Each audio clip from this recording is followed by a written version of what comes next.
অতিৰিক্ত আৰক্ষী অধীক্ষক গীতাৰ্থ দেৱ শৰ্মা তেওঁ যি ধৰণে সাধাৰণ জনগণৰ ওপৰত লাঠিৰে জঁপিয়াই পৰিছিল তাৰ ফলত আচলতে গাঁওবাসী সেই অঞ্চলৰ ৰাইজ উত্তেজিত হৈছিল। উত্তেজিত হোৱাৰ পৰৱৰ্তী সময়ত এনেকুৱা কেইবাটাও অপ্ৰীতিকৰ ঘটনা হ'ল। এটা কথা অসম আৰক্ষীয়ে আজি উত্তৰ দিব লাগিব অসমৰ জনগণক যে তেওঁলোকে কিয় পানী বোমা ব্যৱহাৰ নকৰিলে আৰু এই অসম চৰকাৰ আৰু যি নৰ্থ ইষ্ট ফেষ্টিভেল এই গোটেই বস্তুটো এটা নেক্সাছ, এই নেক্সাছটোৰ কাৰণে আচলতে অসমৰ সাধাৰণ জনগণক শোভিত হৈ আছে।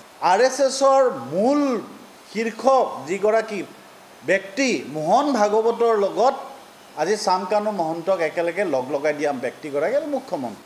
কাৰণ মুখ্যমন্ত্ৰীয়ে যেতিয়া প্ৰথম 27 ছেপ্টেম্বৰ তাৰিখে কৈছিল যে এয়া হত্যাকাণ্ড, এয়া হত্যা, জুবিন গাৰ্গৰ হত্যা হৈছে বুলি যেতিয়া তেওঁ কৈছিল, তাৰ পিছত আজি মুখ্যমন্ত্ৰীয়ে অনুসন্ধান কৰাৰ পিছত কৈছে যে জুবিন গাৰ্গৰ জাষ্টিছ আৰু ন্যায় বিচৰাৰ কি যুক্তি আছে যেতিয়াই ন্যায় প্ৰক্ৰিয়া চলি আছে।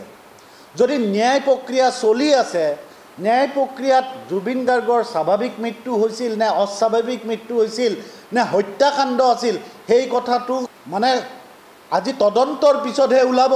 মুখ্যমন্ত্ৰীয়ে যেতিয়াই এই হত্যাকাণ্ড বুলি ঘোষণা কৰি দিছে, কৰি দিয়াৰ পিছত আজি মুখ্যমন্ত্ৰীয়ে কেনেকৈ গম পালে সেই কথাটো ৰাজহুৱা কৰিব লাগিব। একে সময়তে তেখেতে কালি যি বক্তব্য ৰাখিছে, এই বক্তব্যৰে জুবিন গাৰ্গৰ সত্তাক অপমান কৰিছে।